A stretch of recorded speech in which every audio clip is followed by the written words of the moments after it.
It is Patty from Natural Law Health, and I will do my best to talk over the chaos of puppies behind me.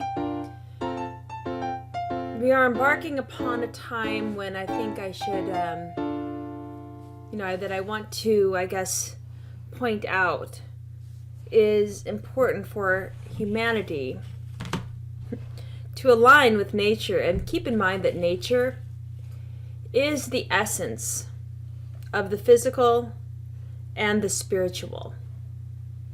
We are all eternal. We all have an eternal soul that does not die. So our consciousness, our soul, is eternal. There is a spirit, though. I don't know if I could describe it as like a psychic knowing or something that is influenced by that which is beyond. And it permeates us. And it's important to be awoke to this spirit.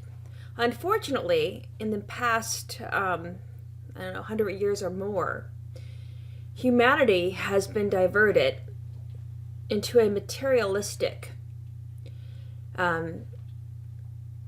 worship. Maybe that's the best way I can say it. We worship materialism. And that really dulls the soul. It dulls the spirit. When all you do is focus on that which you can measure, that which you can see. You invented a device that helps you see certain things. And just because you can see it, that's what you worship. And, it permeates so much today.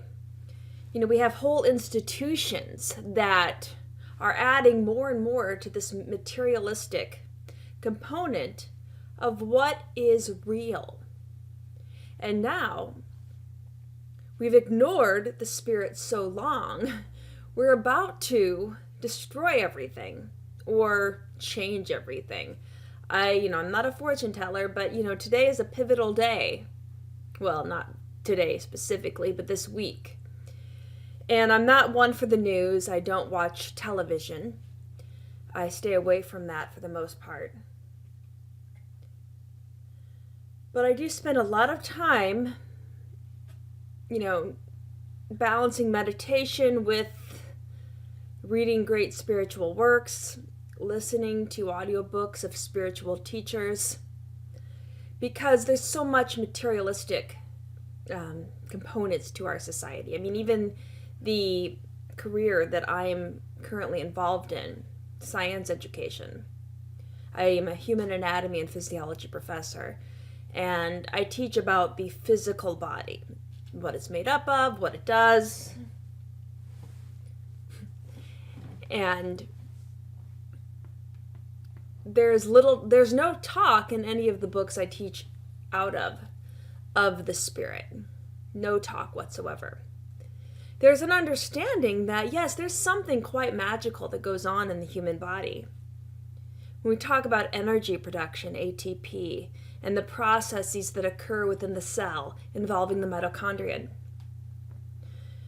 it's a miracle that these things occur with exactitude to allow for the production of an energy that permeates not only the living body, but also is expressed into doing things which connect with everything around us.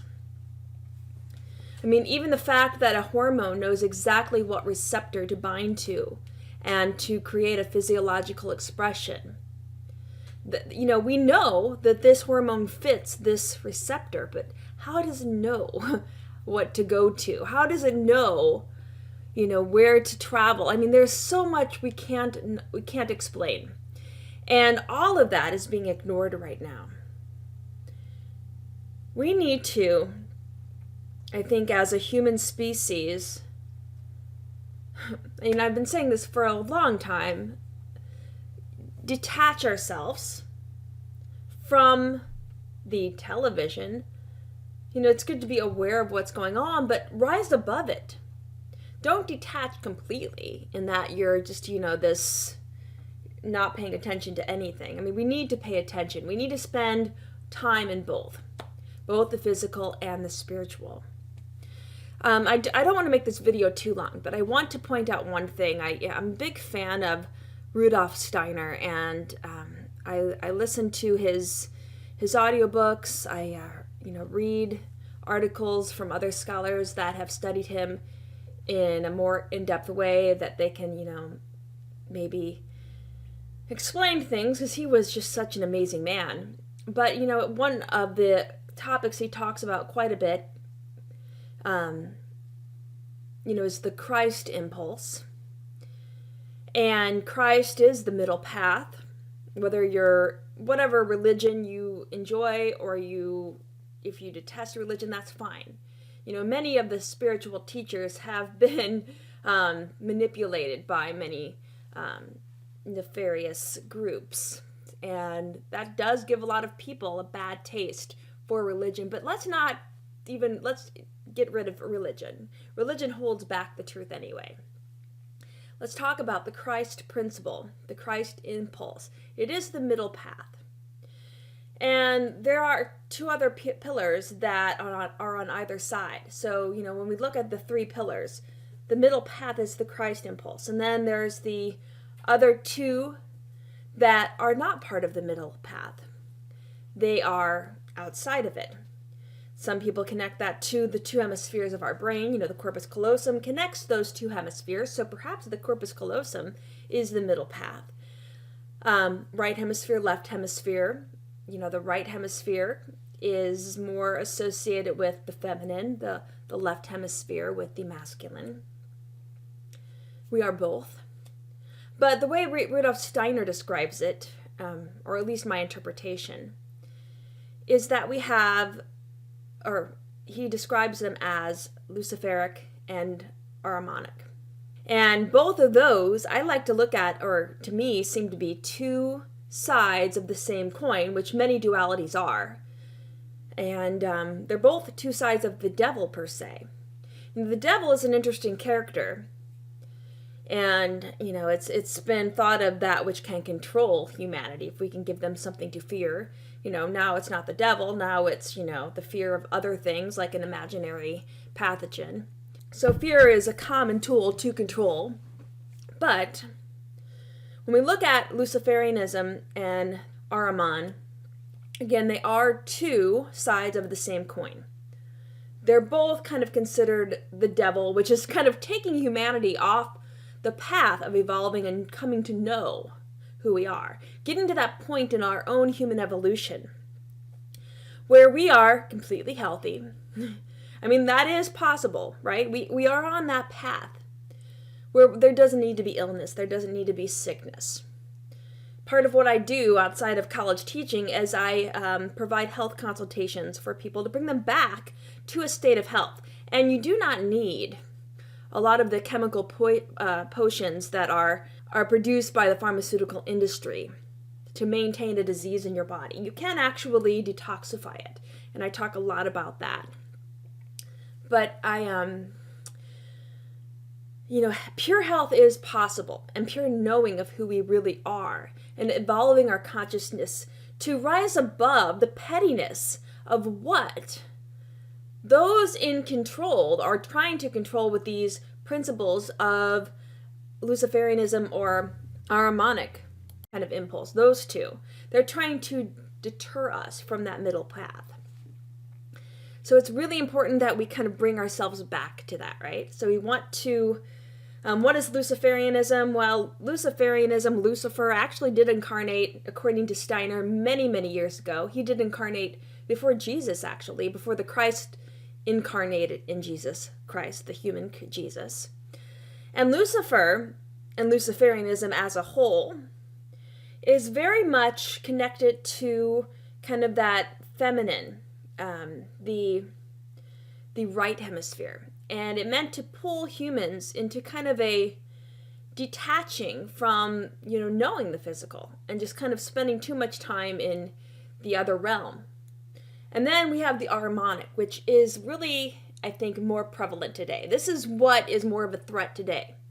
It was said by Steiner that Ahriman would incarnate around this time. Well, he didn't give a specific time, but many scholars think This is the time period that Ahriman is possibly coming back. Is he perhaps the Antichrist? Who knows? I don't know much about this. Maybe there are other scholars that I would love to have a discussion with about this.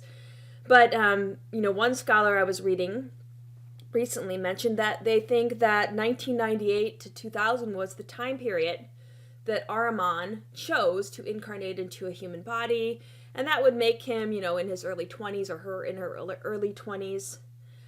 Maybe it was earlier than that, maybe later, maybe it has not yet happened. But we are definitely coming upon a time where it might allow such an individual to come in. And what does Ahriman do? What is the Ahrimanic kind of impulse principle here? Pure materialism. And that's what has been going on for the past 100 plus years. We are so detached from the spirit. There is no, just passion in, delving deep into the physicality and looking at its a beautiful essence. This is why many people, without knowing this is why we enjoy spending time in nature. When we allow our left hemisphere and our right hemisphere to become balanced, and we're surrounded by the beauty of nature, yes, we can identify, the various trees and the various organisms that we come across, but we also kind of take in the spirit of nature, and together, that is what we're truly appreciating. If you spend all of your time in the left brain, all you're doing is, pulling apart and examining. This is where science, I think, especially the biological sciences, have really taken a wrong turn. Dissection and animal experimentation, all in the name of trying to understand nature. We're destroying nature to understand nature. And there's more and more destruction on the way if we don't rise above this. We have to detach away from this physicality. It's so sad that we are still dealing with things like race wars. And I think humanity has evolved past this, but, the control system brings it back. And they will highlight race as being the issue in many different types of interactions that turn south. We're all humans. We are all humans. And the color of one's skin, their gender, it really, it's something to note of, again, the materialistic aspect. Oh, you have, your melanocytes produce more melanin than mine do, because I have paler skin, right? So you have more of the pigment in your epidermis than I do. So what? There's an essence. There's a human essence that connects all of us that should go above and beyond that. And that is what the control system does not want us to be knowledgeable of. Because as a humanity, which is so needed right now, if we can understand what elevates us, what connects us all, we won't let this control system, this government, this mind control, continue doing what it's doing. So a revolt is necessary, and there's more I want to talk about this. I highly recommend going into the works of Steiner. I have a Telegram page, which I think Telegram is a little bit more safe to post on, and I've been posting my own videos that I create, as well as videos that I find which are nice. Like I work out in the morning and I listen to Steiner audiobooks, or I study homeopathy online, or watching homeopathic types of videos, or herbalism. That's what, as a naturopath, I work with. Herbs and homeopathic remedies, but more important, diet. And it's all about a mindset, because, you can take in all of it that you want, but it's the essence within you that are using these physical nutrients or these physical entities, and it's mixing with the spirit of it to bring forth something within you. So I'm going to end this video here. I do have to teach in just a little bit, but more videos to come. Thank you so much, and I hope you all have a blessed day.